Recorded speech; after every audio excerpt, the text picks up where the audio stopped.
Hi, it's Don Main from Onsite Arbitrations.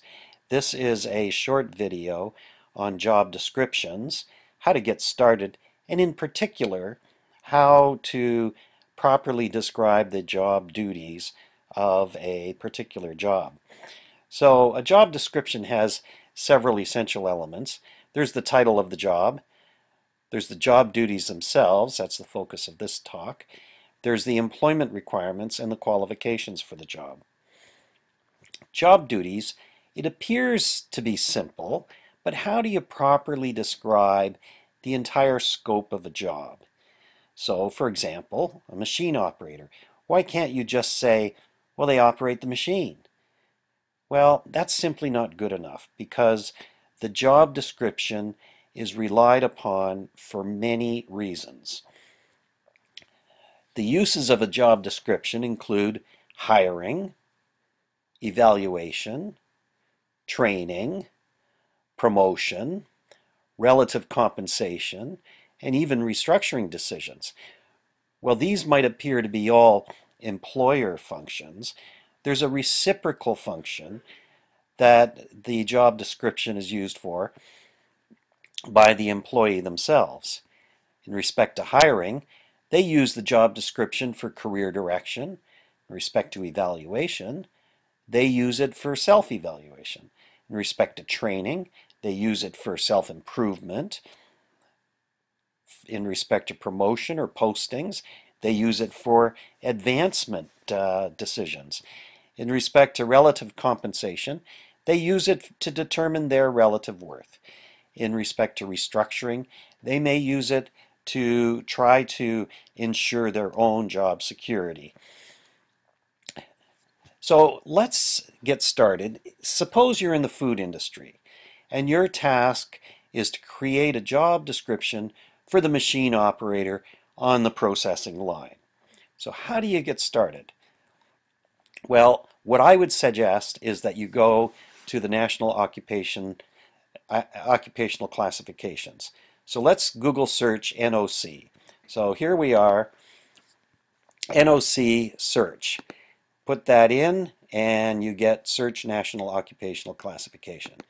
We'll go in there and we'll determine the type of search we want. Well, we're going to search the titles because it's a machine operator. After all, how many can there be?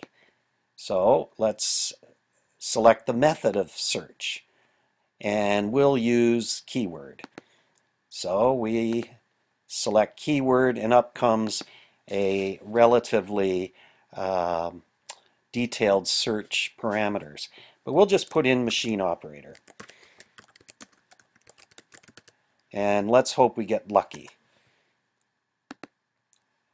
So in the search of machine operator, we have a total of 71 group titles, 1,028 job titles. Obviously, there's a lot more to it than we thought. For example, they include aircraft engine parts machine tool setup operator.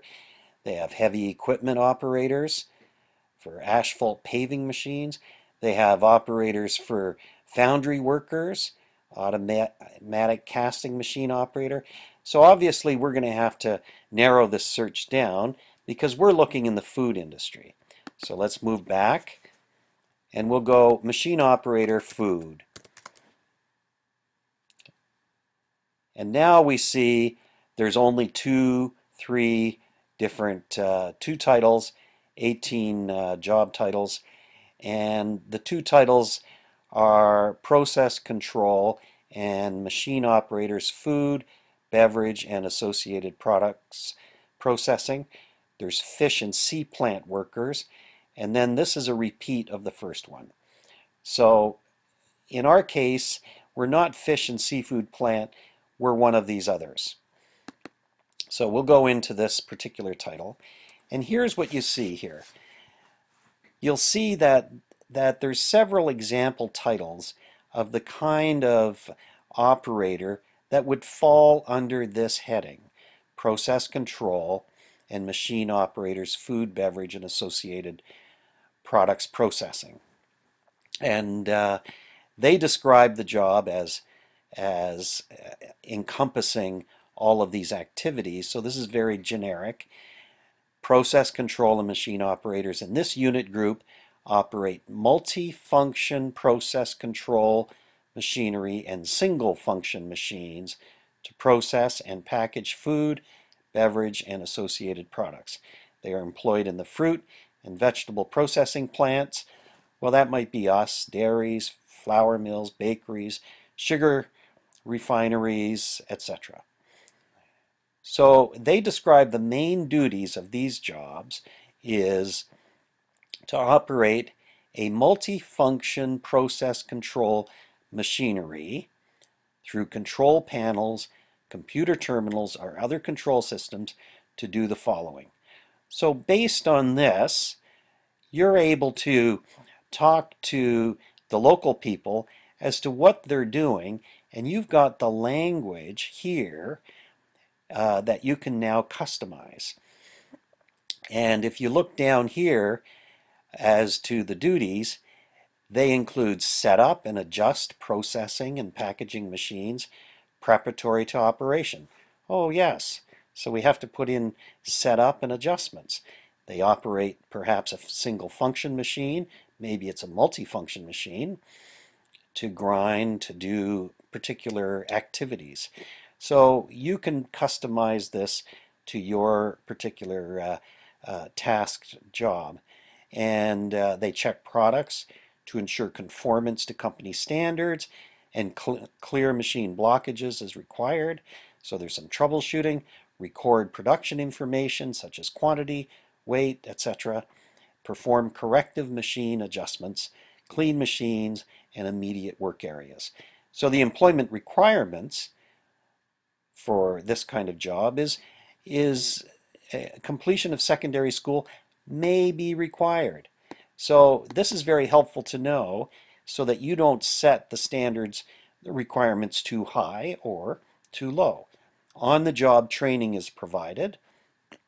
That's normally the case with a customized machine. And experience as a machine operator is usually required for industrial process control operators. And the experience as a laborer may be required. So, and you also get some additional information about the job. So this takes you a long way towards creating the job duties and the job description that is necessary to capture the entirety of the job. So what I'd like to suggest to you is if you're tasked with doing a job description, that you go to the employer's handbook. And this employer's handbook is quite helpful. We'll pull up the PDF version. And it tells you how to write job descriptions, how to use them. And it repeats some of the information that I've already done in this. They say you can use the job descriptions to evaluate employee performance, identify training needs, hire employees, establish pay rates. Now the example they give in this booklet is they give the example of a secretary job, except legal and medical.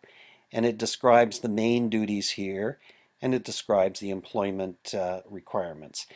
And they identify main functions, and they talk about how you use the job description.